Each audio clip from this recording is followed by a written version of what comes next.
Blessing today.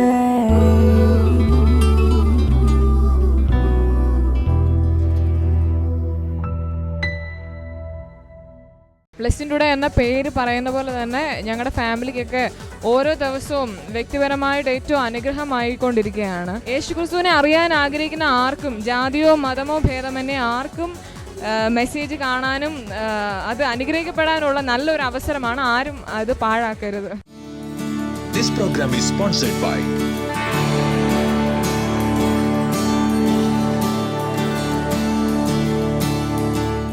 Welcome to blessing today. ഇന്നത്തെ ഈ episode നിങ്ങളുടെ ജീവിതത്തിലൊരു വലിയ അനുഗ്രഹമായി മാറട്ടെ.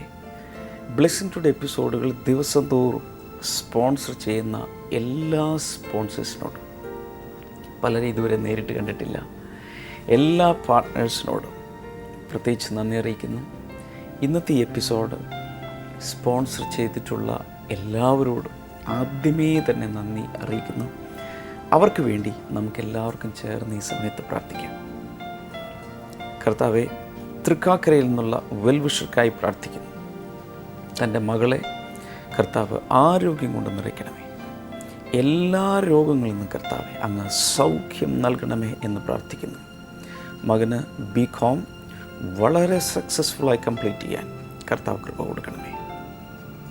റാന്നിയിൽ നിന്നുള്ള വെൽവിഷർക്കായി പ്രാർത്ഥിക്കുന്നു. തൻ്റെ മരുമകൻ്റെ ബിസിനസ്സിൻ്റെ മേൽ കർത്താവിൻ്റെ അനുഗ്രഹങ്ങൾ വന്നിറയാനായി പ്രാർത്ഥിക്കുന്നു. ഇളയ മകൾക്ക് വേണ്ടി പ്രാർത്ഥിക്കുന്നു. കർത്താവെ, ഏറ്റവും നല്ല ഒരു ജോലി നൽകി അങ്ങ് അനുഗ്രഹിക്കണമേ എന്ന് പ്രാർത്ഥിക്കുന്നു. മണക്കാലിൽ നിന്നുള്ള റീനു ബിജുവിനായി ഈ സമയത്ത് പ്രാർത്ഥിക്കുന്നു. കർത്താവെ, തനിക്ക് ലഭിച്ച രോഗസൗഖ്യത്തിനായി തന്നോട് ചേർന്ന് അങ്ങേക്ക് നന്ദി പറയുന്നു. 2 മക്കൾക്കുമായി പ്രാർത്ഥിക്കുന്നു. അങ്ങ് ആരോഗ്യം നൽകണമേ, നല്ല ഭാവി നൽകി ഈ 2 മക്കളെയും അങ്ങ് അനുഗ്രഹിക്കണമേ എന്നങ്ങോട് പ്രാർത്ഥിക്കുന്നു. Thank you father. മസ്കറ്റിൽ നിന്നുള്ള ജോഷുവയ്ക്കും ജോയലിനും ജോനയ്ക്കുമായി പ്രാർത്ഥിക്കുന്നു. കർത്താവ് ഒരു സ്വന്തം ഭവനം നൽകണമേ. അതുപോലെ കർത്താവെ, ഇരുഭാഗത്തുമുള്ള ഗ്രാൻഡ് ഫാദേഴ്സിനായി ഞങ്ങൾ പ്രാർത്ഥിക്കുന്നു. അവരുടെ 2 പേരുടെയും മദ്യപാനം യേശുവിൻ്റെ നാമത്തിൽ മാറിപ്പോകട്ടെ, മാറിപ്പോകട്ടെ ഇൻ ജീസസ് നെയിം. കൂർഗിൽ നിന്നുള്ള മേരി ഡിസൂസയ്ക്കായി ഈ സമയത്ത് പ്രാർത്ഥിക്കുന്നു. തൻ്റെ കസിൻ സ്റ്റെഫനിക്ക് വേണ്ടി പ്രാർത്ഥിക്കുന്നു. ആ ദാമ്പത്യ ജീവിതത്തെ കർത്താവ് അനുഗ്രഹിക്കണമേ, കുഞ്ഞുങ്ങളെ നൽകി അങ്ങ് അനുഗ്രഹിക്കണമേ എന്നങ്ങയോട് പ്രാർത്ഥിക്കുന്നു. Thank you Lord. തൻ്റെ ഭവനത്തിൻ്റെ പണികൾ പൂർത്തിയാകുവാനായി അങ്ങയോട് ഞങ്ങൾ ഈ സമയത്ത് പ്രാർത്ഥിക്കുന്നു. Thank you Jesus. അതുപോലെ തന്നെ കർത്താവെ, കളമശ്ശേരിയിൽ നിന്നുള്ള ഗിരീഷ് TKയ്ക്ക് വേണ്ടി ഞങ്ങൾ ഈ സമയത്ത് പ്രാർത്ഥിക്കുന്നു. Thank you Jesus. തൻ്റെ എൻലാർജ്ഡ് പ്രോസ്ട്രേറ്റ് യേശു കർത്താവിൻ്റെ നാമത്തിൽ സൗഖ്യമാകട്ടെ. ഡിസ്ക് പ്രോബ്ലം യേശുവിൻ്റെ നാമത്തിൽ മാറിപ്പോകട്ടെ എന്ന് പ്രാർത്ഥിക്കുന്നു. Thank you Lord. കർത്താവ്, ഈ ഓരോ സ്പോൺസറെയും അങ്ങ് പ്രത്യേകമായി ഈ ദിവസം മുതൽ അനുഗ്രഹിക്കുന്നതിനാൽ നന്ദി പറയുന്നു. യേശുവിൻ്റെ നാമത്തിൽ തന്നെ ആമേൻ.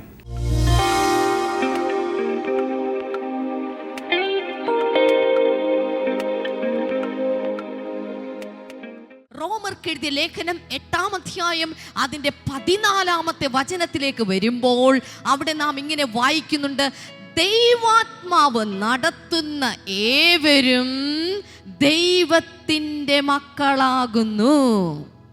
ഹല്ലേലൂയ. ഒരിക്കൽ കൂടെ ഞാൻ പറയാം. ദൈവാത്മാവ് നയിക്കുന്ന ഏവരും ആരാകുന്നു? ദൈവമക്കളാകുന്നു. സോ പിതാവിൻ്റെ മക്കളാകണമെങ്കിൽ, ദൈവത്തിൻ്റെ മക്കളാകണമെങ്കിൽ ദൈവാത്മാവിനാൽ നയിക്കപ്പെടണം, പരിശുദ്ധാത്മാവിനാൽ നയിക്കപ്പെടണം. അപ്പോൾ രണ്ടാമതായിട്ട് പരിശുദ്ധാത്മാവിനാൽ നയിക്കപ്പെടുന്ന ഏതൊരു വ്യക്തിയുടെയും അപ്പൻ സ്വർഗത്തിലെ പിതാവായിരിക്കും. ഹല്ലേലൂയ. ഒരിക്കൽ കൂടെ നെഞ്ചിലേക്ക് കൈയെടുത്ത് വെച്ചിട്ടൊന്ന് പറഞ്ഞേ: പരിശുദ്ധാത്മാവിനാൽ നയിക്കപ്പെടുന്ന ഞാൻ ദൈവത്തിൻ്റെ മകളാണ്, മകനാണ്. ഇനി വീണ്ടും പറയാം: പരിശുദ്ധാത്മാവിനാൽ നയിക്കപ്പെടുന്ന ഞാൻ ദൈവത്തിൻ്റെ മകനാണ്, മകളാണ്. ഹല്ലേലൂയ. പരിശുദ്ധാത്മാവിനാൽ നയിക്കപ്പെടുമ്പോൾ നിങ്ങൾ ദൈവത്തിന്റെ മക്കളായിത്തീരുന്നു. അതോടൊപ്പം തന്നെ നിങ്ങളുടെ പിതാവ് സ്വർഗത്തിലെ പിതാവ് ആയിത്തീരുകയാണ്. ചേർന്ന് ഒരു ഹല്ലേലൂയ പറഞ്ഞാലും ഈ പിതാവിനെയാണ് പ്രാർത്ഥനയുടെ ഒന്നാം ഘട്ടത്തിൽ നാം ആരാധിക്കേണ്ടത്, സ്തുതിക്കേണ്ടത്, നാം അവനെ വാഴ്ത്തേണ്ടത്. അടുത്ത ഭാഗത്തിലേക്ക് വരുമ്പോൾ നാം കാണുന്നത് പ്രാർത്ഥനയിൽ അടുത്ത ഭാഗമാണ് അപേക്ഷകൾ അർപ്പിക്കുവാനുള്ള സമയം എന്നുള്ളത്. അവിടെ എഴുതിയിട്ടുണ്ട്, ഒന്നാമത്തെ അപേക്ഷ അവിടെയുണ്ട്, അവിടുത്തെ രാജ്യം വരണമേ. ദൈവത്തിന്റെ രാജ്യം വരണമേ, ഇതാണ് ഒന്നാമത്തെ പ്രാർത്ഥനാ വിഷയം. പലപ്പോഴും നമ്മൾ പ്രാർത്ഥിക്കാനിരിക്കുമ്പോൾ നമ്മുടെ മനസ്സിലോട്ട് വരുന്നത് അന്നുള്ള ആഹാരത്തിന് വേണ്ടി ആദ്യം പ്രാർത്ഥിക്കാനാണ്. പക്ഷെ കർത്താവ് പഠിപ്പിച്ച മാതൃകാ പ്രാർത്ഥനയിൽ ആദ്യത്തെ പ്രാർത്ഥന ആത്മീയ കാര്യത്തിന് വേണ്ടി പ്രാർത്ഥിക്കാനാണ്. എന്താണ് അവിടെ പഠിപ്പിക്കുന്നത് നമ്മെ? അതെ, നിന്റെ രാജ്യം വരണമേ. ദൈവത്തിൻ്റെ രാജ്യം എവിടേക്കാണ് വരേണ്ടത്? ദൈവരാജ്യം ഭൂമിയിലുണ്ട്, സ്ഥിരമായി ഇപ്പോൾ തന്നെ അത് ഭൂമിയിലുണ്ട് എന്നുള്ളത് അത് തർക്കമില്ലാത്ത സംഗതിയാണ്. എങ്കിലും ഓരോ വ്യക്തികളുടെയും ഹൃദയത്തിനകത്തേക്ക് ദൈവരാജ്യം വരണമേ എന്ന് നാം പ്രാർത്ഥിക്കണം. ഒന്നാമതായിട്ട് ആ മാതൃകയിൽ എന്തായിരുന്നു ഞാൻ പറഞ്ഞത്? ഒന്നാമതായിട്ട് എന്തായിരുന്നു? ദൈവത്തെ സ്തുതിക്കണം, ദൈവത്തെ ആരാധിക്കണം. പാട്ടുപാടണമെങ്കിൽ പാട്ടുപാടണം, അല്ലെങ്കിൽ ദൈവം നല്ലവനാണ്, ദൈവം വലിയവനാണ്, ദൈവത്തിൻ്റെ നാമം വിശുദ്ധീകരിക്കപ്പെടണം എന്ന് പറഞ്ഞുകൊണ്ട് ചില നിമിഷങ്ങൾ ദൈവത്തെ സ്തുതിച്ചുകൊണ്ടിരിക്കണം പ്രാർത്ഥിക്കാനിരിക്കുമ്പോൾ. രണ്ടാമതായിട്ട് ദൈവത്തിൻ്റെ രാജ്യം നമ്മിലേക്ക് വരുവാനായിട്ട് നാം പ്രാർത്ഥിക്കണം, അതിനെ ഇൻവൈറ്റ് ചെയ്യണം, അതിനെ നമ്മിലേക്ക് സ്വാഗതം ചെയ്യണം. ദൈവത്തിൻ്റെ രാജ്യം എന്നുള്ളത് ഭക്ഷണവും പാനീയവുമല്ല, പരിശുദ്ധാത്മാവിലെ സന്തോഷവും സമാധാനവുമാണ്. അപ്പോൾ ദൈവരാജ്യം നമ്മളിലേക്ക് വരിക എന്ന് പറയുമ്പോൾ ദൈവരാജ്യം, ആ രാജ്യത്തിനകത്തെ രാജാവ് കൂടെ നമ്മിലേക്ക് ഇറങ്ങി വരികയാണ്. ദൈവരാജ്യം നമ്മിലേക്ക് വരിക എന്ന് പറയുമ്പോൾ ദൈവം നമ്മിലേക്ക് ഇറങ്ങി വരികയാണ്. ഹല്ലേലൂയ. ഒരു രാജ്യമുണ്ടെങ്കിൽ അവിടെ രാജാവ് ഉണ്ടാകുമല്ലോ. ദൈവരാജ്യം നിങ്ങളുടെ അകത്തേക്ക് വരുമ്പോൾ ആ രാജ്യത്തോടൊപ്പം ആരുകൂടെ ഇറങ്ങി വരും?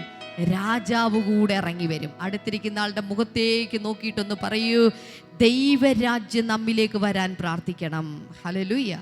ദൈവരാജ്യം എന്ന് പറഞ്ഞാൽ അവിടെ കളങ്കമില്ല, അവിടെ പാപമില്ല, അവിടെ തെറ്റുകളില്ല, അവിടെ മുറുമുറുപ്പുകളില്ല, അവിടെ പിറുപിറുപ്പുകളില്ല, അവിടെ അസമാധാനങ്ങളില്ല, കോപമില്ല, കലഹമില്ല, പിണക്കങ്ങളില്ല.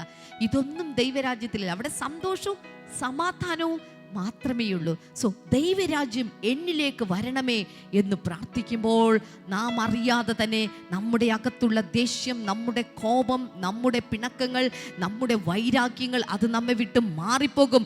വൈരാഗ്യവും കോപവും വെച്ചുകൊണ്ടിരിക്കുന്ന വ്യക്തികൾ ചിന്തിക്കുക, ദൈവരാജ്യം നിങ്ങളിലേക്ക് വരണമേ എന്ന പ്രാർത്ഥന നിങ്ങൾ പ്രാർത്ഥിച്ചാൽ മാത്രമേ ഈ ഒരു സ്ഥിതിയിൽ നിന്ന് നിങ്ങൾക്ക് മുക്തി നേടുവാനായിട്ട് സാധിക്കുകയുള്ളൂ. മനസ്സിലായിട്ടുള്ളവർ ചേർന്ന് ഒരു ഹല്ലേലൂയ പറഞ്ഞാലും ദൈവരാജ്യം എന്നിലേക്ക് വരണമേ എന്നാണ് ആദ്യത്തെ പ്രാർത്ഥന എന്നുള്ളത്. അതിനുശേഷം അടുത്ത പ്രാർത്ഥനയാണ്, അങ്ങയുടെ ഹിതം സ്വർഗത്തിലെ പോലെ ഭൂമിയിലും ആകണമേ, ചെയ്യപ്പെടണമേ. Your will be done as it is in heaven. സ്വർഗത്തിലെ പോലെ ഭൂമിയിലും ആയിത്തീരണമേ. സ്വർഗത്തിൽ കർത്താവിൻ്റെ ഹിതം എന്നുള്ളത് അത് ആ ഹിതത്തിനനുസരിച്ച് മാത്രമേ കാര്യങ്ങൾ നടക്കുകയുള്ളൂ. എന്നാൽ ഭൂമിയിൽ അങ്ങനെയല്ല. ദൈവത്തിൻ്റെ ഹിതമനുസരിച്ചിട്ടല്ല എല്ലാ കാര്യങ്ങളും നടക്കുന്നത്. പലപ്പോഴും മനുഷ്യൻ്റെ ഇഷ്ടങ്ങളും സാമ്രാജ്യങ്ങളുടെ ഇഷ്ടങ്ങളും രാജ്യങ്ങളുടെ ഇഷ്ടങ്ങളും ഒക്കെ അനുസരിച്ചിട്ടാണ് പലപ്പോഴും പല കാര്യങ്ങളും മുന്നോട്ട് പോകുന്നത്. ദൈവത്തിൻ്റെ ഇഷ്ടം മാത്രമാണെങ്കിൽ യുദ്ധങ്ങൾ ഉണ്ടാകുമായിരുന്നില്ല, ഭൂകമ്പങ്ങൾ ഉണ്ടാകുമായിരുന്നില്ല, വറുതികൾ ഉണ്ടാകുമായിരുന്നില്ല, കലാപങ്ങൾ ഉണ്ടാകുമായിരുന്നില്ല. അപ്പോൾ മനുഷ്യൻ്റെ കുറേ ഇഷ്ടങ്ങൾ കൂടെയാണ് ഭൂമിയിൽ നടന്നുകൊണ്ടിരിക്കുന്നത്. അതുകൊണ്ട് അവിടെ പ്രാർത്ഥനയിൽ ഇങ്ങനെ പ്രാർത്ഥിപ്പിക്കുകയാണ്, മനുഷ്യൻ്റെ ഇഷ്ടമല്ല ദൈവത്തിൻ്റെ ഇഷ്ടം നടപ്പാകണമേ.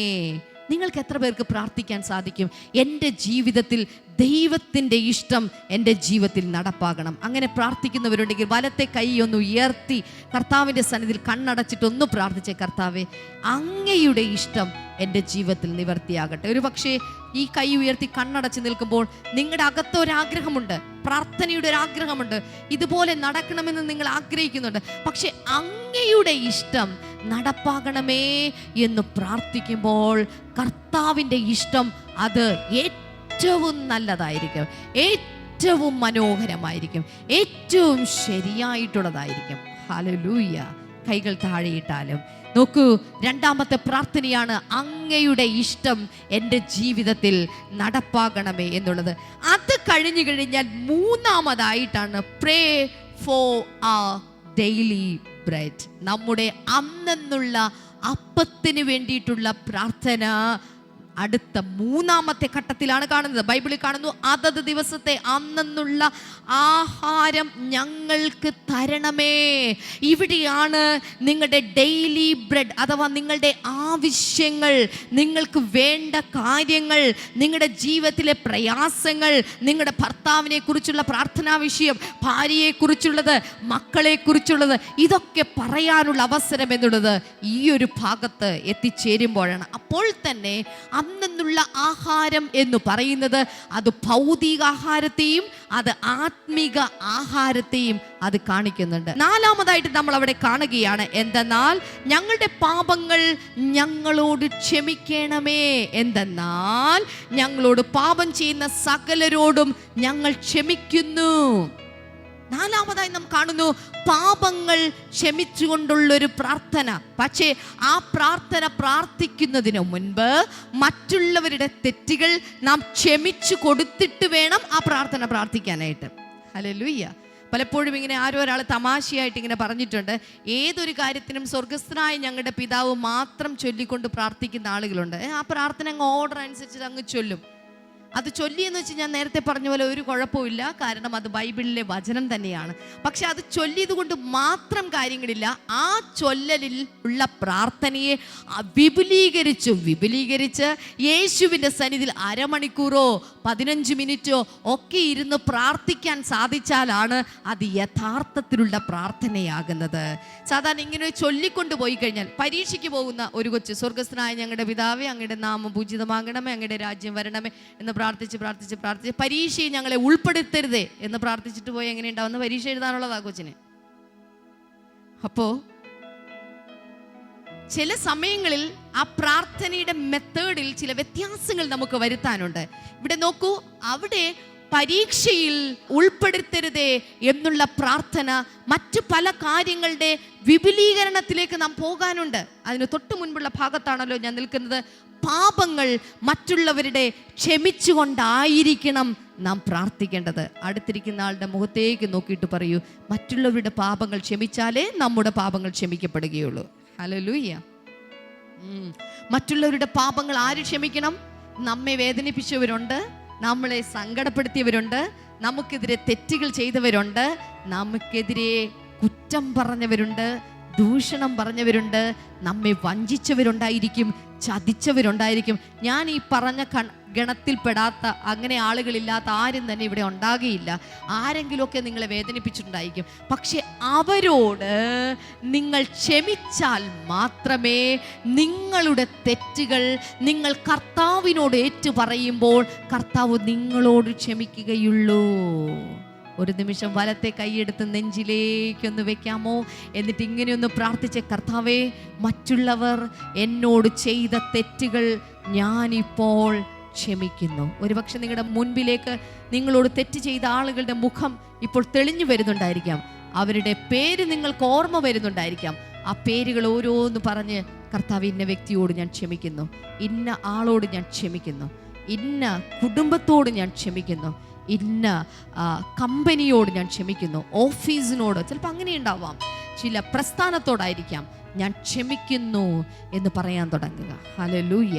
എന്നിട്ട് നിങ്ങളുടെ തെറ്റൊന്ന് ഏറ്റു പറയാമോ? കർത്താവേ, എൻ്റെ തെറ്റുകൾ ഞാനിപ്പോൾ ഏറ്റു പറയുന്നു. കർത്താവ്, ഈ തെറ്റുകൾ എന്നോട് ക്ഷമിക്കണമേ കർത്താവേ. ആമേൻ.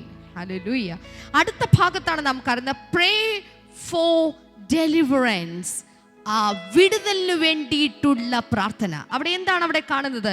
കർത്താവേ, ഞങ്ങളെ പരീക്ഷയിലേക്ക് ഞങ്ങളെ നയിക്കരുതേ, ദുഷ്ടനായവനിൽ നിന്ന് ഞങ്ങളെ രക്ഷിക്കണമേ. അപ്പോൾ നമ്മുടെ പ്രാർത്ഥനയിൽ ഒടുവിലത്തെ പ്രാർത്ഥനയാണ്, വരുവാൻ പോകുന്ന അപകടങ്ങളിൽ നിന്ന് എന്നെ കാക്കണമേ എന്നുള്ള പ്രാർത്ഥന. നമുക്കറിയില്ല നമ്മുടെ ജീവിതത്തിൽ വരുവാൻ പോകുന്ന, നമ്മുടെ ജീവിതത്തിൽ, നമ്മുടെ ഭാവി ജീവിതത്തിൽ നാളുകളിൽ നമുക്ക് എന്താണ് സംഭവിക്കാൻ പോകുന്നത്, ഏതെല്ലാമാണ് അപകടങ്ങൾ നമ്മുടെ മുൻപിൽ വരാൻ പോകുന്നത്. ഈ അപകടങ്ങളിൽ നിന്നെല്ലാം വ്യക്തമായ മോചനം നമുക്ക് ലഭിക്കണമെങ്കിൽ, അല്ലെങ്കിൽ അതിൽ നിന്ന് രക്ഷപ്പെടണമെങ്കിൽ നേരത്തെ തന്നെ കർത്താവിൻ്റെ സന്നിധിയിൽ അതിൽ നിന്ന് ഞങ്ങളെ രക്ഷിക്കണമേ എന്ന് നമുക്ക് പ്രാർത്ഥിക്കാനായി സാധിക്കണം. അങ്ങനെ പ്രാർത്ഥിക്കുമ്പോഴാണ് ദൈവത്തിൻ്റെ യഥാർത്ഥ പ്രാർത്ഥനയിലേക്ക് നമുക്ക് എത്തിച്ചേരാനായിട്ട് സാധിക്കുന്നത്. ചേർന്നൊരു വലിയ ഹല്ലേലൂയ പറഞ്ഞാലും അതിൻ്റെ 5 മുതൽ അതിൻ്റെ 8 വരെയുള്ള വേദഭാഗങ്ങളിൽ അവിടെ നമുക്ക് കാണുവാനായി സാധിക്കുന്നത് 2 മനുഷ്യരുടെ കഥയാണ്. ഒരു വ്യക്തി അപ്പം ചോദിച്ചുകൊണ്ട് വീടിൻ്റെ വാതിക്കൽ വന്ന് മുട്ടുന്നു. എന്നാൽ മറ്റേ വ്യക്തി എനിക്ക് സാധ്യമല്ല എന്ന് പറയുന്നു. അതിനുശേഷം കുറച്ചു നേരം കഴിഞ്ഞ് കുറേ നേരം ശല്യപ്പെടുത്തി കഴിയുമ്പോൾ വീട്ടുടമസ്ഥൻ എഴുന്നേറ്റ് വന്ന് വാതിൽ തുറന്ന് അയാൾക്ക് വേണ്ടുവോളം അപ്പം കൊടുക്കുന്നു. ആ ഭാഗത്താണ് മനുഷ്യൻ്റെ പങ്ക് നാം കാണുന്നത്. എന്താണ് മനുഷ്യൻ്റെ പങ്ക്? നേരത്തെ പഠിപ്പിച്ച യേശുവിൻ്റെ മാതൃക പ്രാർത്ഥന പ്രകാരം പ്രാർത്ഥിച്ചു കഴിഞ്ഞാൽ അത് ലഭിക്കുവോളം കാത്തിരിക്കണം. അടുത്തിരിക്കുന്ന ആളുടെ മുഖത്തേക്ക് നോക്കിയിട്ട് പറയൂ, പ്രാർത്ഥന കഴിഞ്ഞാൽ കിട്ടുവോളം കാത്തിരിക്കണം. പറഞ്ഞേ. പലപ്പോഴും പ്രാർത്ഥന കഴിഞ്ഞ് കഴിഞ്ഞാൽ പലർക്കും ഇങ്ങനെ കിട്ടുവോളം കാത്തിരിക്കാനൊന്നും വയ്യ. പെട്ടെന്ന് തന്നെ മറുപടി കിട്ടണം. പ്രാർത്ഥിച്ചു കഴിഞ്ഞാൽ ഉടൻ തന്നെ മറുപടി കിട്ടണം. ഓക്കെ, അങ്ങനെ എല്ലാ കാര്യങ്ങളും പ്രാർത്ഥിച്ചു കഴിഞ്ഞാൽ അങ്ങനെ ഉടനെ ഒന്നും മറുപടി കിട്ടില്ല അല്ലേ. ഒരു കുഞ്ഞിനെ പ്രഗ്നൻ്റ് ആവുന്നുണ്ടെങ്കിൽ അതിനെ ഗർഭവതിയായി അതിനെ ഗർഭം ചുമന്ന് 10 മാസം ചുമന്ന് കഴിയുമ്പോഴാണ് ആ കുഞ്ഞെന്ത് ചെയ്യുന്നത്, വെളിയിൽ വരുന്നത്. ഇതുപോലെ പ്രാർത്ഥനയുടെ മറുപടിക്ക് ചില കാലങ്ങളുണ്ട്, ചില ഘട്ടങ്ങളുണ്ട്. ഈ ഘട്ടങ്ങളിലൂടെയും കാലങ്ങളിലൂടെയാണ് ചില മറുപടികൾ നിങ്ങൾക്ക് ലഭിക്കുന്നത്. അതുകൊണ്ട് ഇവിടെ മനുഷ്യൻ്റെ പങ്കെന്താണ്? പ്രാർത്ഥിച്ചു കഴിയുമ്പോൾ വിശ്വാസത്തോടെ അത് ലഭിക്കും വരെയും അതിനുവേണ്ടി കാത്തിരിക്കണം.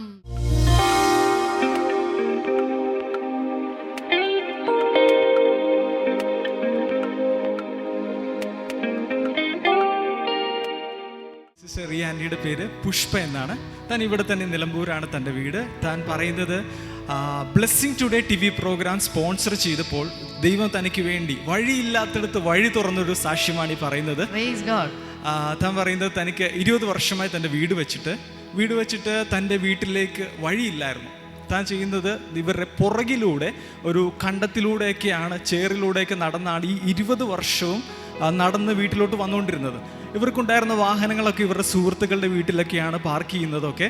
എന്നാൽ കഴിഞ്ഞ ഈ 2014 തന്നെ നടന്ന മലപ്പുറം ബ്ലെസ്സിങ് ഫെസ്റ്റിവലിൽ ഈ ആൻറ്റി വന്ന് പ്രാർത്ഥിച്ചു.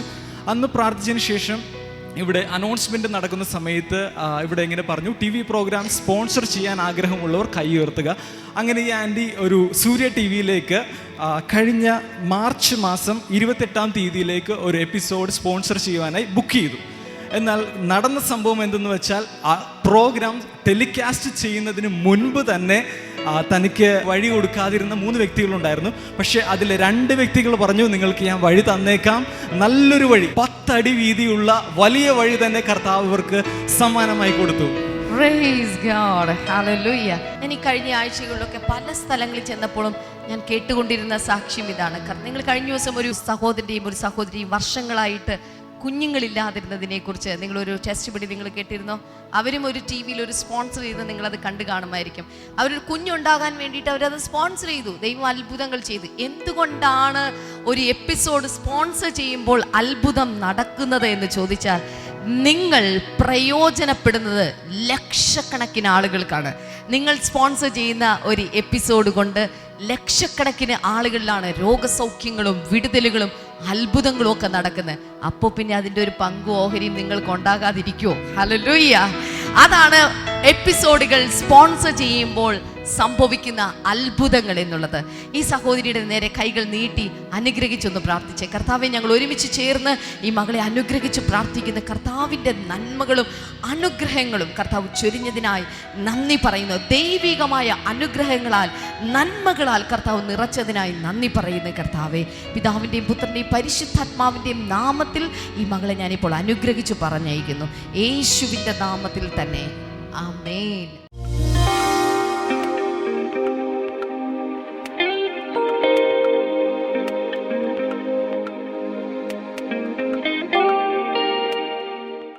This is prayer time. വിശ്വാസത്തോടെ കർത്താവിൻ്റെ സന്നിധിയിലേക്ക് ചെന്ന് നമുക്ക് ഒരുമിച്ച് ചേർന്ന് പ്രാർത്ഥിക്കാം. കർത്താവെ, യേശു കർത്താവിൻ്റെ നാമത്തിൽ ഈ സമയത്ത് ആസ്മ രോഗം സൗഖ്യമാകട്ടെ. ഈ കഴിഞ്ഞ ദിവസങ്ങളിൽ ഒന്നും ഉറങ്ങാൻ കഴിയാതെ ആസ്മ കൊണ്ട് വല്ലാതെ പ്രയാസപ്പെടുന്ന വ്യക്തികൾ യേശുവിൻ്റെ നാമത്തിൽ ഈ സമയത്ത് സൗഖ്യമാകട്ടെ. കുടലിനകത്ത് ഉള്ള അൾസറുകൾ യേശുവിൻ്റെ നാമത്തിൽ ഈ സമയത്ത് സൗഖ്യമാകുന്നു. In the mighty name of Jesus ആ അൾസർ സൗഖ്യമാകട്ടെ. In Jesus name. Thank you Lord. അതുപോലെ തന്നെ കുടലിനെ ബാധിച്ചിരിക്കുന്ന ക്യാൻസർ ഇൻ ജീസസ് നെയിം സൗഖ്യമാകട്ടെ. ബ്രസ്റ്റ് ക്യാൻസർ, ചില സഹോദരിമാരിൽ വലിയ ഒരു രോഗസൗഖ്യം ഇപ്പോൾ നടക്കുന്നുണ്ട്. In the mighty name of Jesus അത് സംഭവിക്കട്ടെ. നട്ടലിനെ ബാധിച്ചിരിക്കുന്ന ക്യാൻസർ സൗഖ്യമാകട്ടെ. Thank you Jesus. അതുപോലെ ഒരു ആക്സിഡൻറ്റിന് ശേഷം സ്റ്റീൽ റോഡ് കാലിലോ ഏതോ ഭാഗത്ത് സ്റ്റീൽ റോഡ് ഇട്ടിട്ടുണ്ട്. പക്ഷെ വേദന കൊണ്ട് സഹിക്കാൻ വയ്യ.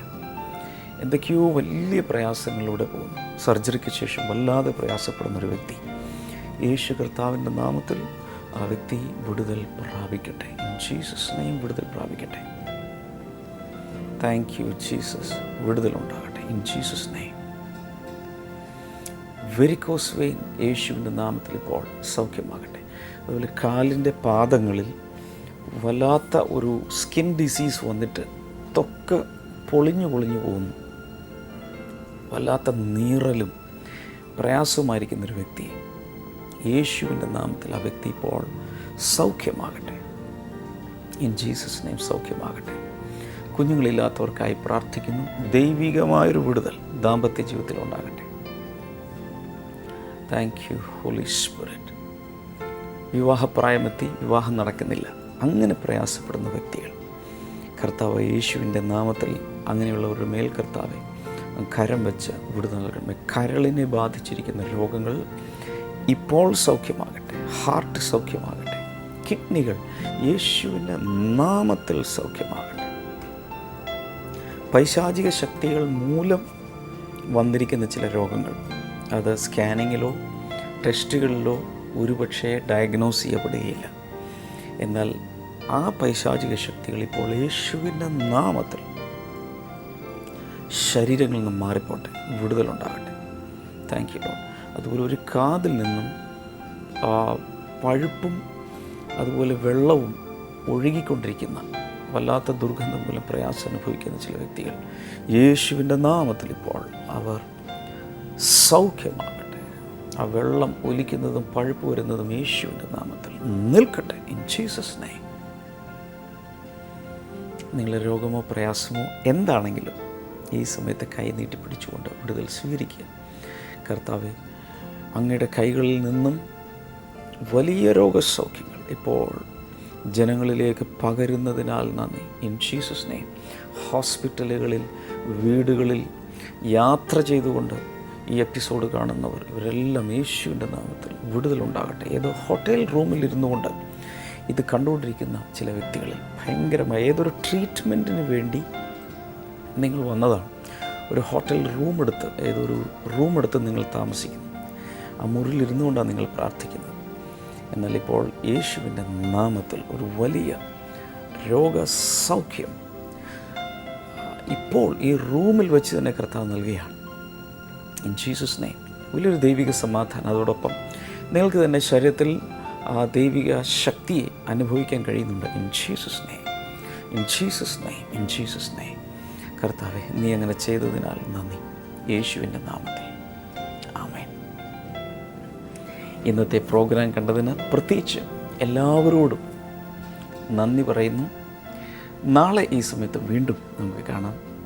ഈ ബ്ലെസ്സിങ് ടുഡേ പ്രോഗ്രാമിനെ കുറിച്ച് അറിഞ്ഞിട്ടില്ലാത്ത ചില കൂട്ടുകാരോട്, നിങ്ങൾക്ക് പരിചയമുള്ളവരോട് ഇതിനെക്കുറിച്ച് പറയുക. തിങ്കൾ മുതൽ വെള്ളി വരെ ഇതേ സമയത്ത് ഇതേ ചാനലിൽ ബ്ലെസ്സിങ് ടുഡേ അവർക്ക് കാണാം എന്നുള്ളത് അറിയിക്കുക. ബ്ലെസ്സിങ് ടുഡേയിൽ നിന്നുള്ള വളരെ അനുഗ്രഹിക്കപ്പെട്ട പുസ്തകങ്ങൾ, CD-കൾ ഇതെല്ലാം ലഭ്യമാണ്. സ്ക്രീനിൽ നമ്പറിൽ വിളിക്കാം, നമ്മുടെ വെബ്സൈറ്റ് സന്ദർശിക്കാം. കർത്താവ് ധാരാളമായി എല്ലാവരെയും അനുഗ്രഹിക്കട്ടെ. See you tomorrow. Bye-bye.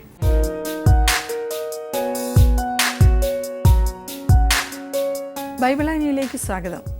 ഇന്നത്തെ ചോദ്യം ഇതാണ്: ജീവനോ മരണമോ എന്തു വന്നാലും ഞാൻ നിന്നോട് കൂടെ ഇരിക്കുമെന്ന് ദാവീദിനോട് പറഞ്ഞതാര്? Who is promised to David that whether in life or in death he would be with him? Options: A. Absalom, B. Siba, C. Shimei, D. Ittai.